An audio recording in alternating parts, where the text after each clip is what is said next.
Segunda Reis 5. Eu creio que todo mundo que está aqui já ouviu falar ou já ouviu alguma pregação sobre o que nós vamos falar hoje. Mas a palavra do Senhor, ela se renova a cada manhã, com as misericórdias dele também. E eu creio que cada vez que nós lemos um trecho, mesmo que conhecido, o Senhor nos revela algo diferente. Segunda Reis 5.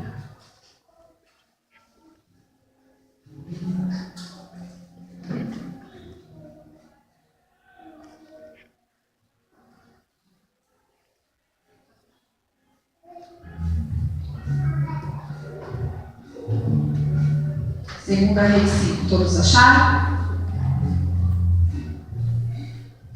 Vamos lá. Naamã é curado da lepra.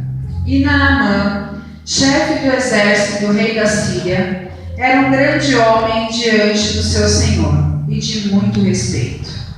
Porque por ele o Senhor dera livramento aos sírios, e era este varão homem valoroso, porém leproso. E saíram tropas da Síria e da terra de Israel. Espera só um pouquinho. E saíram tropas da Síria e da terra de Israel e levaram presa uma menina, que ficou ao serviço da mulher de Naamã. E disse esta a sua senhora: tomara que o meu senhor estivesse diante do profeta que está em Samaria. Ele o restauraria da sua lepra. Então entrou Naamã e o notificou ao seu senhor, dizendo: assim e assim falou a menina que é da terra de Israel. Então disse o rei da Síria: vai, anda, e enviarei uma carta ao rei de Israel. E foi e tomou na sua mão 10 talentos de prata, 6.000 ciclos de ouro e 10 mudas de vestes. E levou a carta ao rei de Israel, dizendo: logo, em chegando a ti esta carta, saibas que eu te enviei Naamã, meu servo, para que o restaures da sua lepra. E sucedeu que, lendo o rei de Israel a carta, rasgou as suas vestes e disse: sou eu Deus para matar ou para vivificar? Para que este venha a mim, envie a mim, para que eu restaure a um homem a sua lepra? Pelo que deveras notai, peço-vos, e vede que busca ocasião contra mim.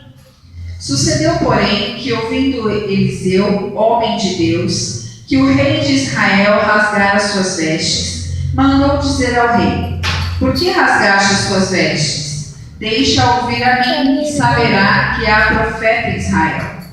Veio, pois, Naamã com os seus cavalos e com o seu carro, e parou à porta da casa de Eliseu. Então Eliseu lhe mandou um mensageiro, dizendo: vai e lava-te 7 vezes no Jordão, e a tua carne te tornará, e ficarás purificado. Porém Naamã muito se indignou, e se foi, dizendo: eis que eu dizia comigo: certamente ele sairá, por-se-á em pé, invocará o nome do Senhor, seu Deus, e passará a sua mão sobre o lugar e restaurará o leproso. Não são, porventura, Abana e Farpar, rios de Damasco, melhores do que todas as águas de Israel? Não poderia eu lavar neles e ficar purificado? E voltou-se e se foi ver. E voltou-se e foi ver neles e ficar com indignação. Então chegaram-se a eles os seus servos e lhe falaram e disseram: meu pai, se o profeta te disser alguma coisa grande, porventura não a farias? Quanto mais dizendo-te ele: lava-te e ficarás purificado, então vá. Então desceu e mergulhou no Jordão 7 vezes, conforme a palavra do homem de Deus. E a sua carne tornou como a carne de um menino e ficou purificado. Até aqui. Vamos orar, irmãos? Glória a Deus. Senhor, nós te louvamos nesta noite por esta palavra. Te glorifico, Senhor Jesus, porque Tu és bom, por tudo que o Senhor tem feito por nós, apesar de nós. Coloco, Senhor Jesus, a minha vida diante de Ti neste momento.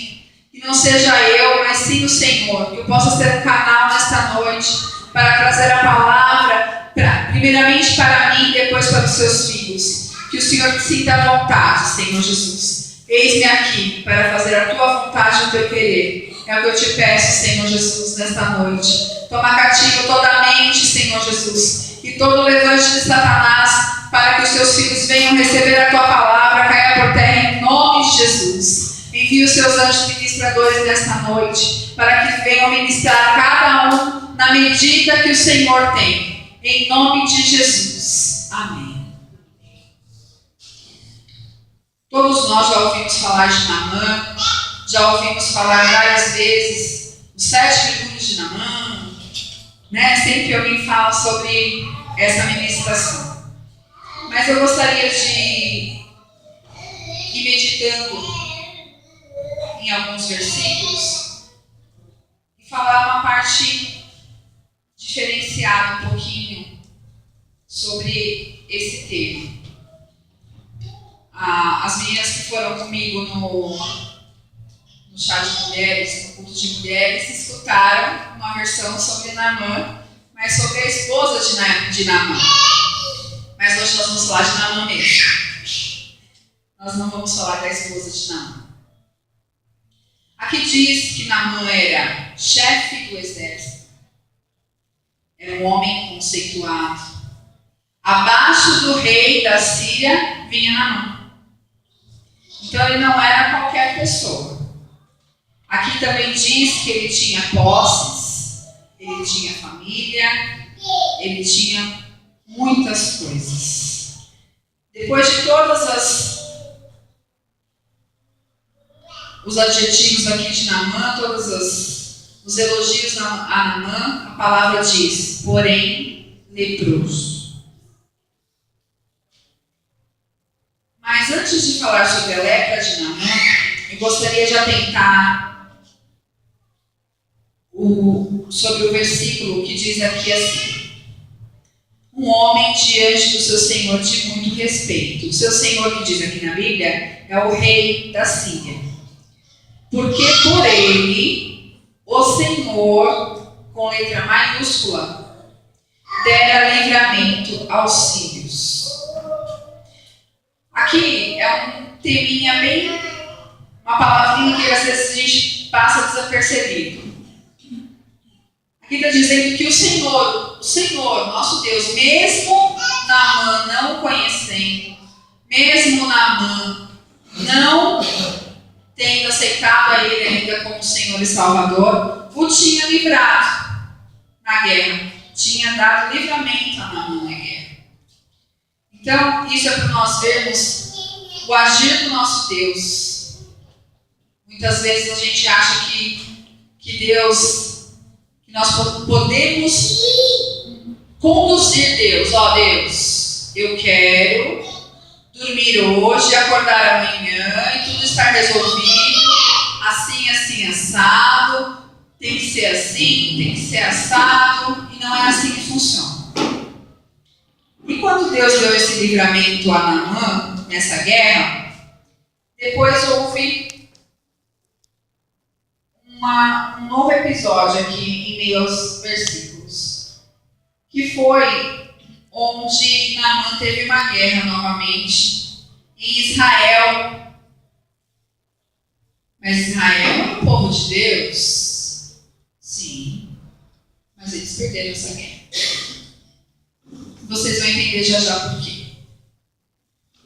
Levaram presa uma menina que ficou ao serviço da mulher de Naamã. Tenta raciocinar comigo. Naamã tinha tido livramento pelo Senhor. Depois teve outra guerra e Naamã foi bem sucedido e levou uma menina como prisioneira para a casa dele, como escrava, como ia ser a ajudadora da esposa dele. Nos dias de hoje, vamos supor que eu ou você fôssemos pegos como escravos pelo inimigo. Porque naquela ocasião era o inimigo, certo? Como seria o nosso comportamento dentro da casa do inimigo? Como nós nos comportaríamos na casa do inimigo? Garanto que 90% não agiria da melhor forma possível. Não agiria como cristão. Só que a menina agiu. Como assim, Érica? Como assim tu está falando? Aqui está dizendo que ela foi a menina, não foi nenhum mensageiro, não foi ninguém. A menina falou: se for falar com o profeta, ele vai curar a sua lepra. Aqui mostram algo que a gente tem que se atentar. Quando estamos no meio de adversários ou de inimigos, que seja, qual tem sido o nosso comportamento?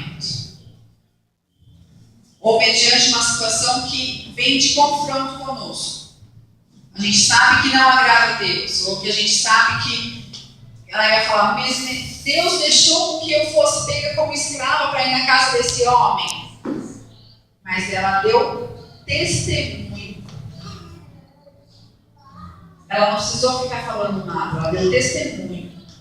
Mas como que Naamã e a mulher de Naamã ia dar ouvidos para uma menina? Para quê? Aqui diz que ele tinha posses. Ele já devia ter gasto, procurado tudo quanto é lugar para ser curado. Ele deve ter procurado em tudo quanto é lugar. Não, naquela época, benzedeiro, curandeiro, remédio daqui, remédio de lá. Deve ter feito o que ele podia e o que ele não podia. Só que deram ouvidos à menina. E quando deram ouvidos à menina, ele foi falar com quem? Com o rei. E falou, né? E a menina me disse assim, que tem um profeta lá em Israel, que ele pode me curar. E o rei imediatamente fez uma carta e mandou Naamã com a comitiva. Imagina, né? Naquela época, foram, não sei o que eles usavam, se era camelo, se era jumento, se era cavalo, não sei. Mas arrumaram tudo lá, pegaram a carta. Aqui diz que ele levou dinheiro, levou presentes e levou vestimentas. E foi até o rei de Israel. Aqui, outro ponto para a gente prestar atenção. A menina falou que era para ele procurar o rei de Israel.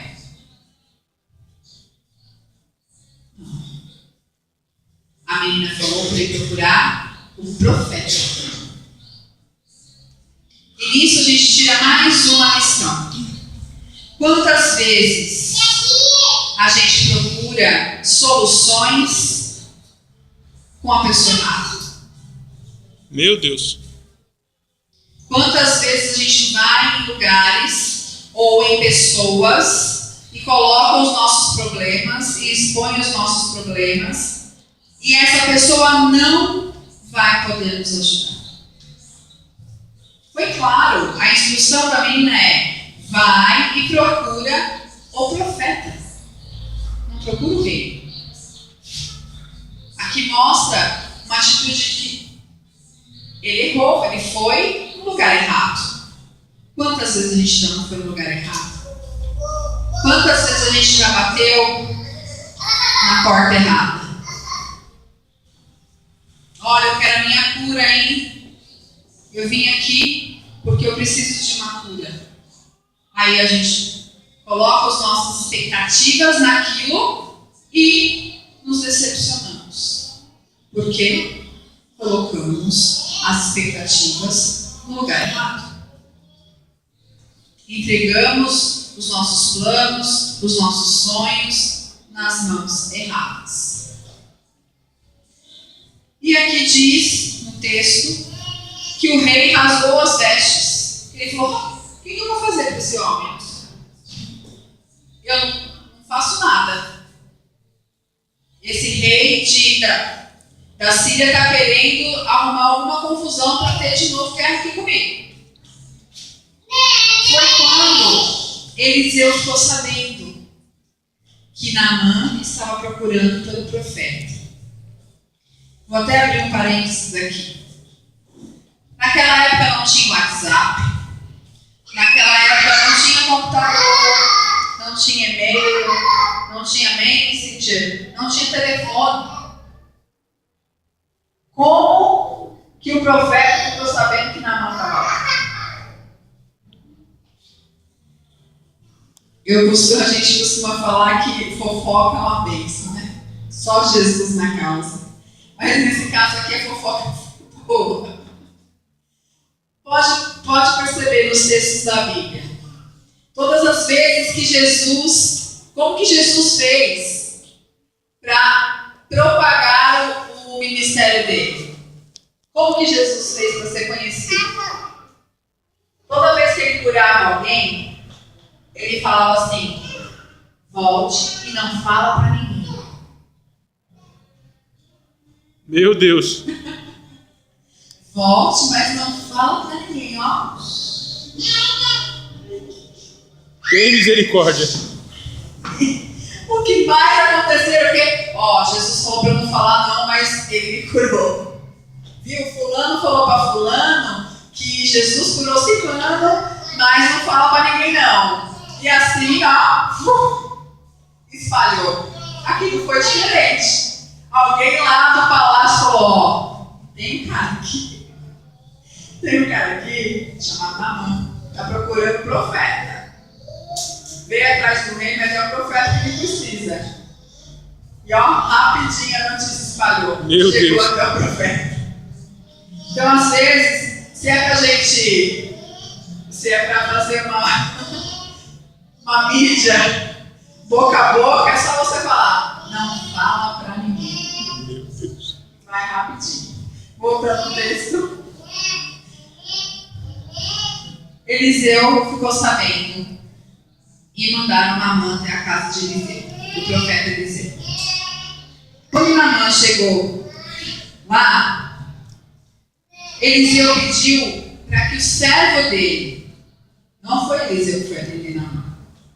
Aí imagina como que estava esse chefe do exército, Naamã.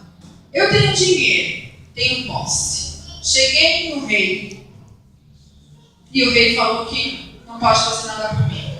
Agora cheguei no profeta e o profeta me manda um mensageiro.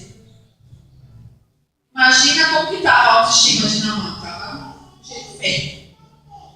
Ele falou que estava com nó. Já era mesmo.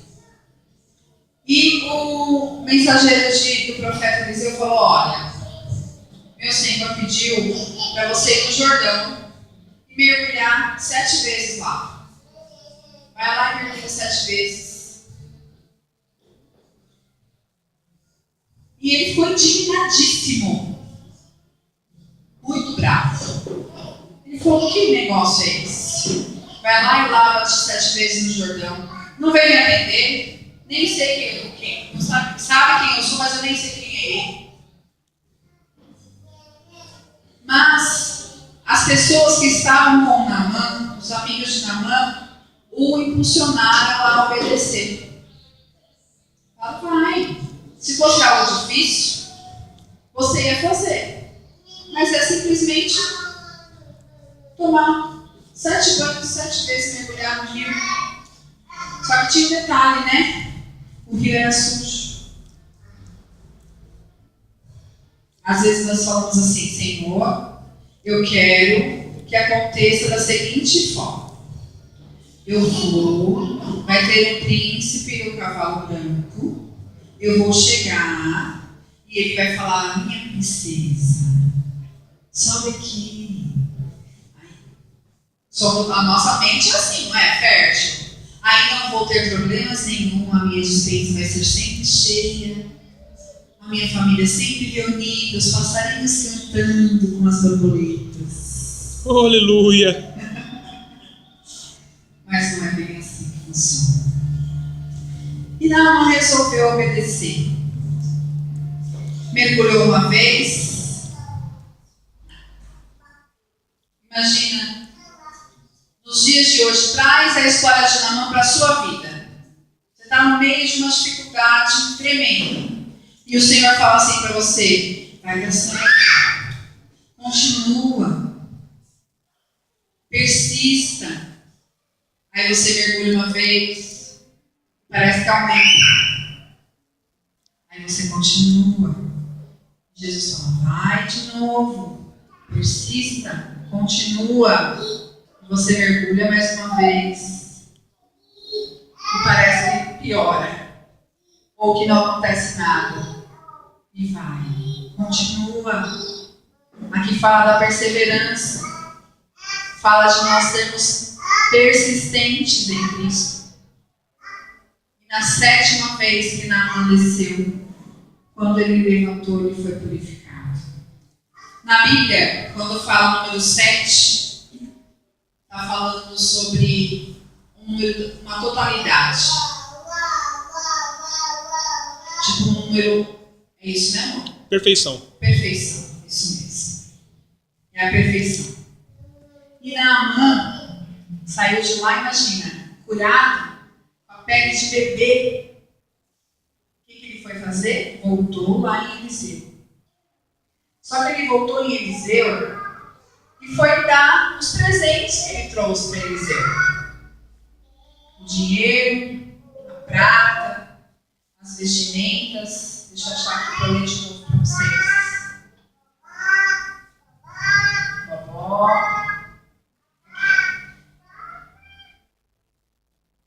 Tomou em sua mão 10 talentos de prata, 6.000 ciclos de ouro e 10 mudas de vestes. Não faço ideia de quanto seja, irmãos. Isso aqui, mas eu sei que é bastante. E ele foi, falou: olha, Eliseu, fui curado, estou aqui. Eu trouxe para você. Era dinheiro, hein? Sabe o que Eliseu respondeu? Não quero. Não quero. Sabe por que ele não quis? Muitas pessoas acham que pode entrar por uma porta assim e falar: Senhor, se eu te der tanto, eu quero isso, isso e isso. Barganha. Acha que pode comprar Deus.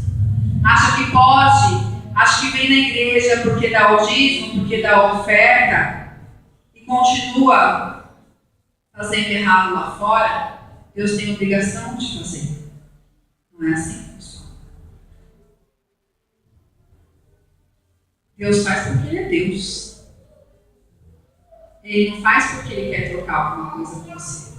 Olha, eu vou te dar, filho, porque se eu te der, aí você vai me adorar mais, você vai trazer mais dinheiro para a casa de Deus. Deus não precisa. Desde quando Deus precisa de barganha? Desde quando Deus pede troca? Só que se nós olharmos para a história de Naamã, ele tentou fazer isso, mas o profeta não aceitou. Só que aqui embaixo ele diz o quê? Que ele ia voltar, se ele podia pegar um pouco da terra, ali da terra de Israel. Aí o profeta Eliseu falou: mas por que você quer um pouco da terra? Porque eu vou construir um altar. E eu vou adorar a esse Deus. Não importa o que falarem para mim fazer lá. Se eu tiver que adorar outro Deus, eu não vou adorar. Eu vou adorar esse Deus. Então, se você pegar a história de Naamã, desde o comecinho, desde o livramento na guerra, desde a menina até o final, Qual que era o plano de Deus? Era salvar aquela alma. Não era apenas curar fisicamente. Era curar de dentro para fora e salvar aquela alma. Aleluia. A menina, ela representa o Evangelho. Como assim o Evangelho? Testemunho, através do testemunho dela, do abrir da boca dela, ela teve crédito. Podia ter falado assim, ela está doida. Mas qual foi a postura dela dentro daquela casa? Ela fez de qualquer jeito porque ela tinha sido aprisionada? Não. Ela fez com excelência. Quantas vezes a gente está no meio de uma situação difícil, muito difícil, e a gente faz de qualquer jeito? A gente tem que fazer como se fosse para o Senhor. Quem vai nos justificar, quem vai honrar é o Senhor. Não sou eu, não é você. Então a menina representa o Evangelho de Deus. Nossa, a Bíblia representa isso aqui, ó. Representa testemunho de vida. Eu sempre falo, né, que às vezes a gente fala demais e faz de menos. Através do testemunho dela, ela só falou, vai lá para o profeta. Mas foi o testemunho dela, as atitudes dela que os levaram até. Os amigos de Naamã representam o Espírito Santo. Porque eles fizeram o quê? Naamã é mesmo, né? Não vai se molhar lá não. Vamos lá para a Síria e você mergulha nos rios limpos de lá. Não. Sabe, vai. O que custa? Você já está aqui? Vai. Então, os amigos, com quem que a gente tem andado? Quais são os amigos que têm andado conosco? Pessoas que nos motivam a continuar com Cristo ou pessoas que nos tiram da presença de Deus?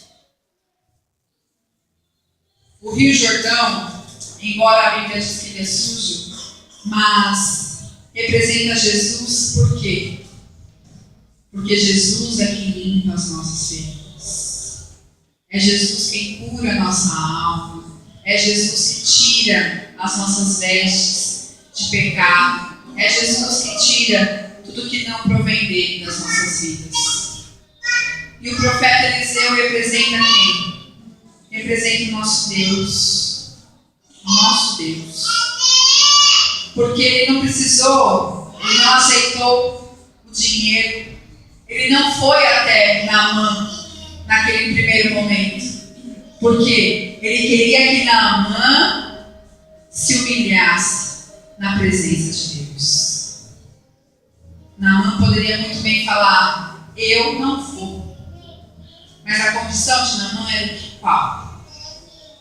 Não tinha mais jeito. Lepra, além de cheirar muito mal, a pessoa vai perdendo pedaços. Vai perdendo pedaços. Morrer. Não tem cura. E fica a pessoa totalmente isolada, porque passa. Então imagina a condição desse comandante. Imagina a condição dele. Mas ele se rendeu a Cristo. Ele se rendeu e falou, eu vou mergulhar essas 7 vezes. Eu vou deixar o meu orgulho de lado. Quantas vezes a gente perde muito por causa do nosso orgulho? Eu até anotei aqui que orgulho. O que é orgulho, pastora? O que é orgulho? Já parou para pensar? O que é orgulho? Sentimento de prazer, de grande satisfação com o próprio valor, com a própria honra, sentimento egoísta, excesso de amor próprio, arrogância e soberba. Para ser curado, Naamã teve que deixar o orgulho dele todinho de lado. Para nós sermos curados, transbordados, para nós sermos alcançados pelo Espírito Santo de Deus, a gente tem que reconhecer que nós precisamos, que nós somos dependentes, que nós não somos nada sem o Senhor, tirar o nosso orgulho, olhar para a pessoa que nos fere, falar: eu te perdoo em nome de Jesus. Mesmo você falando tudo isso, eu te perdoo em nome de Jesus. Quem justifica é o Senhor, mais uma vez eu falo. Que nessa noite a gente possa pensar: qual que é a lepra que você precisa que o Senhor cuide nessa noite? Qual que é a sua lepra? Você fala para mim, por favor?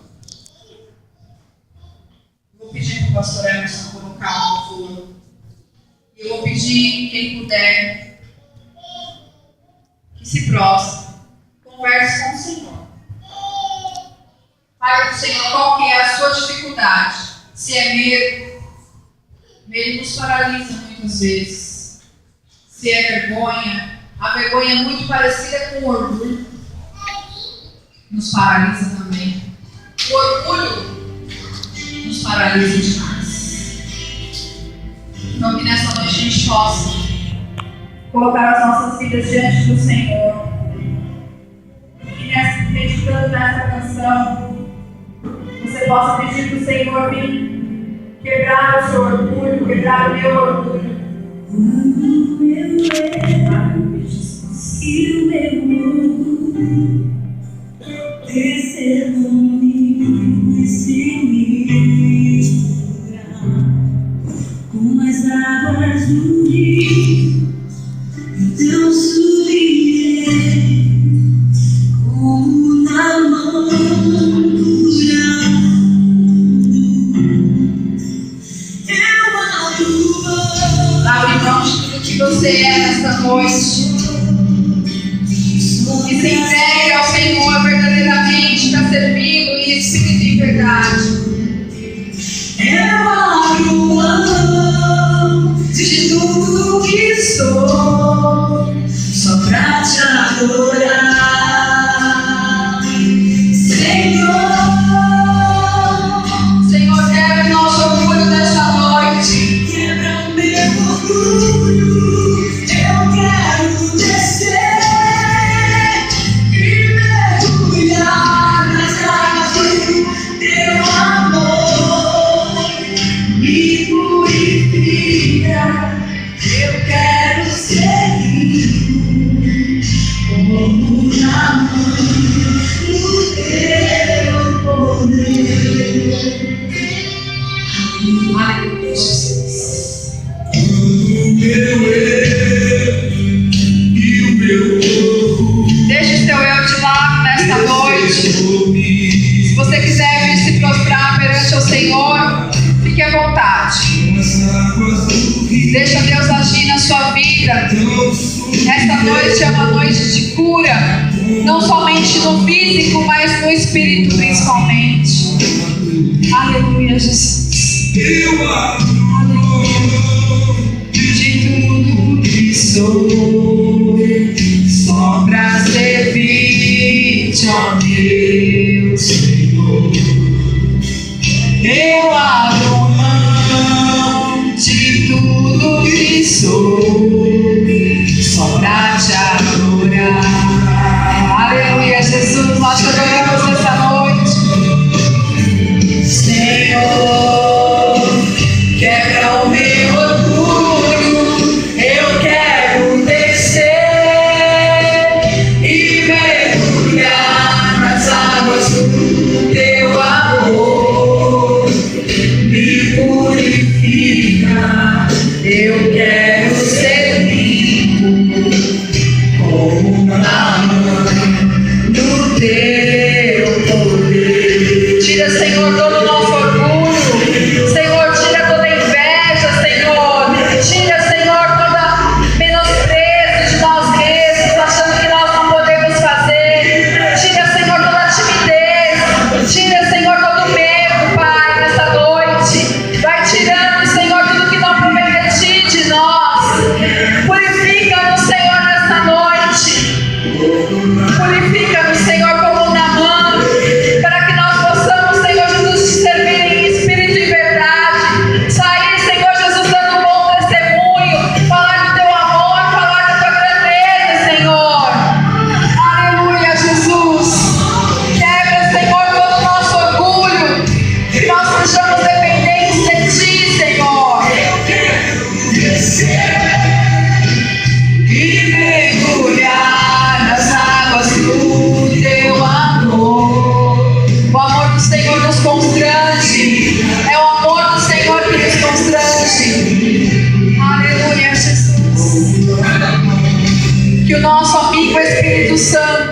esteja conosco todos os dias, para que nós possamos prosseguir, para que nós possamos ir em frente, que nós possamos fazer a vontade do nosso Senhor, a vontade do nosso Deus, que nós sejamos o testemunho, que é a palavra do Senhor, o nosso testemunho, mas principalmente a palavra do nosso Deus, que nós possamos buscar com intensidade todos os dias, para que nós possamos dar um bom testemunho onde quer que nós andemos, que nós sejamos segundo a vontade do nosso Deus, que nós estejamos com o nosso amigo Espírito Santo, como eu disse, para que Ele possa nos conduzir, para que Ele possa mostrar o caminho que nós devemos seguir. Se vamos para a esquerda, se vamos para a direita, nós não vivemos mais nós, mas é Cristo quem vive em nós. Não somos mais donos de nós mesmos, somos filhos do nosso Deus, é Ele que conduz as nossas vidas. Embora não sejam às vezes que nós queremos que fosse,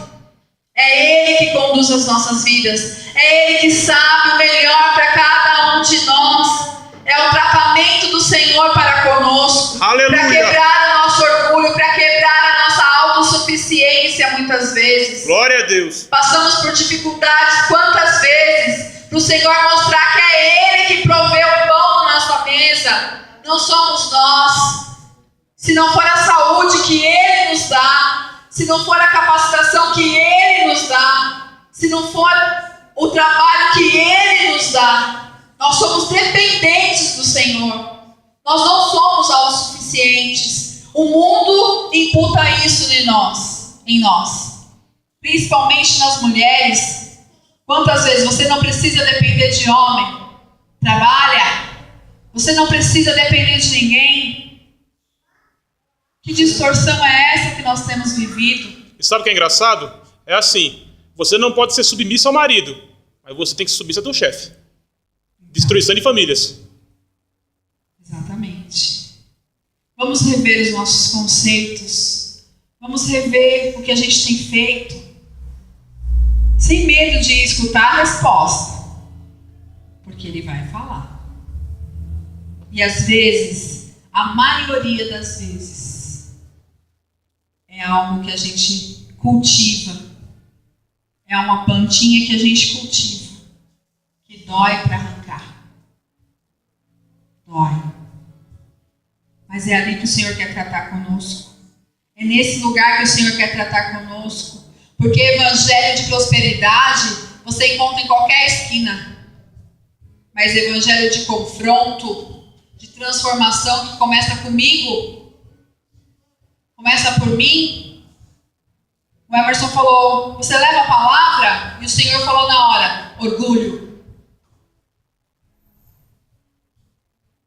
Começa por quem, irmãos? Por mim? Senhor, onde que tem orgulho? Na Naamã? Só você prestar atenção nessa palavra. Quantas renúncias esse homem teve que fazer? Não importa se você tem dinheiro, não importa se você não tem dinheiro. Você é dependente do Senhor como qualquer um. Não deixe o mundo mudar isso na sua cabeça. Você não precisa não de Deus. Deus? Você vai sair no domingo chuvoso para ir servir a Deus? Deixa de ser bobo. Deixa de ser boba. Vamos ali na baladinha no outro lado da rua. Divertir é só uma vida. Curte a vida. Mas como o Emerson estava dizendo ontem ou hoje, não lembro. A perspectiva da nossa vida são 75 anos. Hoje. E a eternidade? Aonde queremos passar? Com o nosso Senhor? Ou rangendo e sofrendo no inferno? Porque até isso as pessoas falam hoje, né? O inferno é aqui. Não existe inferno, não. Eu não vou pagar para ver, não, irmãos. Eu vou servir ao meu Deus. Porque eu quero passar a eternidade com Ele. Então que nós venhamos a pensar. Eu sei que a palavra do Senhor não volta vazia. E que quando essas palavras vêm de confronto, elas continuam durante a semana na nossa cabeça. Fica assim martelando. E é para martelar mesmo, Jesus. para que haja transformação. Para que haja transformação do nosso caráter. Nós não podemos entrar aqui dentro de uma maneira e sair da mesma forma. Nós temos que entrar, levar um chacoalhãozinho espiritual, e voltarmos melhores. Glória a Deus. Não voltarmos da mesma forma ou piores. Temos que voltar melhores. E é para isso que o Senhor nos chamou. Para que nós possamos nos consertar. Primeiro em nós. Olhar para dentro de nós. Fazer mais, falar menos, como disse a palavra. Falar mais, menos e fazer mais. Ser testemunho. Como cristãos que somos. Para que o nome do Senhor seja glorificado. Eu espero que eu tenha passado de forma clara. Meu esposo que é perito em entender a palavra, mas pela misericórdia do Senhor eu falo, Senhor, me ajuda, porque só Ele mesmo. Mas que nós possamos refletir essa semana, durante essa semana, essa palavra. Que nós possamos perguntar para o Senhor quais são os mergulhos que nós devemos fazer. O que nós devemos deixar nesses mergulhos. Isso é algo muito particular, é você e Deus. No seu particular com Deus. Você vai ajoelhar e falar, Senhor, quais são esses mergulhos que eu preciso fazer? O que tem impedido de viver a tua vontade? Que área que tem me impedido de viver a tua vontade? E Ele vai te falar. Só que esteja com os ouvidos bem abertos. Porque Ele vai falar, pode ser que você fale, esse dói. Mas não há o que o Senhor não faça. Que não seja para melhorar a nossa vida mesmo. Como Naamã saiu de lá curado, voltou para casa, dando testemunho do Deus vivo, servindo. E quantas pessoas será que ele não deve ter ganhado para Jesus quando ele voltou para a Síria? Eu creio que com o nosso testemunho, o testemunho da dona Celina, a gente viu que Deus pode fazer, Ele cura e acabou. É na hora que Ele quer. Por isso que eu falei depois. Logo, eu vou falar sobre cura. Mas essa cura não somente no físico. É dentro de nós. No nosso interior. Ser curada pelo Espírito Santo de Deus. Ser curada para que nós possamos estar sadios. Para a gente falar do amor de Cristo. Expressar o amor de Cristo por onde quer que nós vamos. Amém? Eu agradeço por todos ouvirem as palavras que o Senhor quis conduzir nessa noite. Amém?